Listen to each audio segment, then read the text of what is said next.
봤던 그 남정화에 대가이신 그 남농 선생님의 그림에 보면 묘길상이라는 게 있고 그 다음에 보덕글이라는 그림이 있어요. 그 유명한 그림 속에 나온 걸 직접 가서 봤는데 실제로 가서 보면 너무 초라하고 조그맣습니다. 그 그림이 여기가 있어요. 이게 보덕암입니다.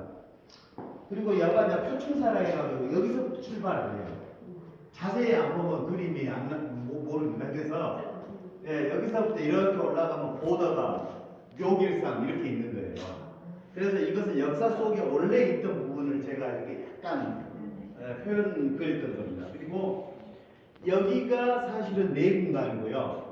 여기가 외분간이에요. 그러니까 금강전도 그림, 금강산 겸재정선의 그림 보면 금강전도라는 그림이 나오는데 그림이 겸재가 그린 그림이 한 점이 아니에요. 사실은 여러 점인데 그 그림은 어떻게 그렸냐면 그때 당시에 겸재 선생이 헬리콥터를 타고 가서 금강산을 직접 그린 거예요.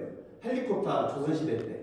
근데 조선시대 때 무슨 헬리콥터가 있습니까? 그걸 금강산을 너무 많이 다니다 보니까 이 산 너머에는 뭐가 있고 저 산 너머에는 뭐가 있다라는 거 당신 머릿속에 다 있는 거예요.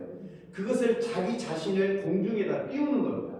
그걸 부감이라고 그러거든요. 뜰 부자를 써가지고 자기 자신을 하늘에다 띄워가지고 내려다 본 것을 금강전도 같이 그린 거예요. 그리고 나서 이제 그렇게 그림을 그렸는데 대개 보면은 그 작가들이 작품을 금강산을 지금까지 그렸던 작품들 90%가 거의 그 금강산 안에 있는 소견, 그러니까 부분을 많이 그렸어요. 예를 들어 만물상이면 만물상 자체를 주제로만 그렸거나 여기 보시면 귀면암이나 삼선암 같은 경우도 마찬가지로 한 부분만을 이렇게 당겨가지고 그렸는데 저 같은 경우는 내분강하고 외분강을 사실은 동시에 다 그린 거예요. 그래서 우리가 조형적으로나 어떤 그 사진적으로 봤을 때는 안 맞는 겁니다. 이게 사실은 좀 동떨어져요. 현실감이 동떨어져요. 다만 상징적으로 내분감하고 외분감을 이 두 금강을 제가 한꺼번에 다 집어넣어버린 겁니다. 그래서 그랬던 거고, 그 다음에 이 학이라는 것은 당시에 그 금강산을 좋아했던 문인 문객들이 많이 사랑했고 다녔던 곳을 하나의 그 어떤 신선적인 노름같이 은유적이면서 그런 그 도가 사상적인 부분을 좀 넣어보자 했는데 거기다 사람을 그릴 수는 없잖아요.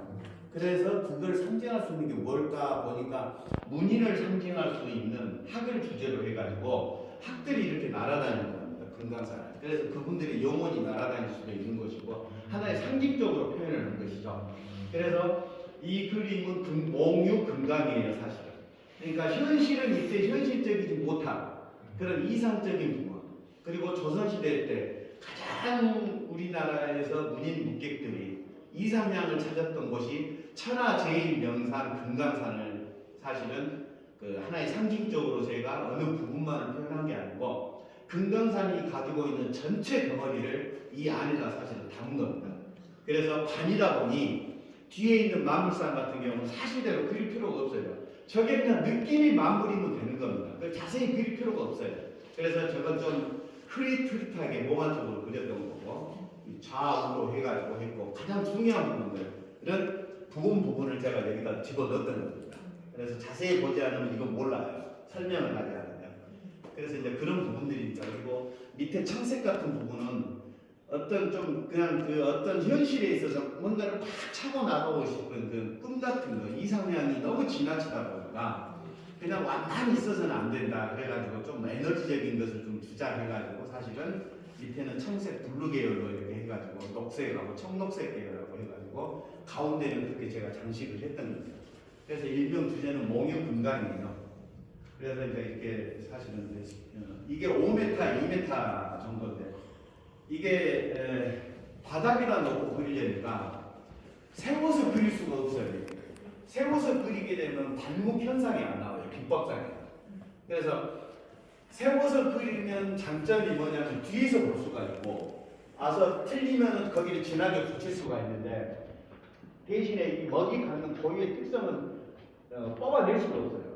그래서 이건 수묵이기 때문에 제가 바닥에다 이건 눕혀놓고 그리는데 바닥에다 눕혀놓고 그러니까 뒤에서 볼 수가 없는 거예요. 이게 큰지 적은지 진한지 얇은지 형태가 맞는지 이걸 모르겠더라고요. 그게 그림 그리면서 하나의 제일 어려웠던 부분입니다. 그리고 화선지위다 보니까 찢어지지 않게 하기 위해서 조심스럽게 걸어다니고 그 다음에 섰다 앉았다를 반복하니까 이게 막 현기증이 어마어마하게 오는 거예요. 순간적으로. 그래서 그런 그림을 그리는데 좀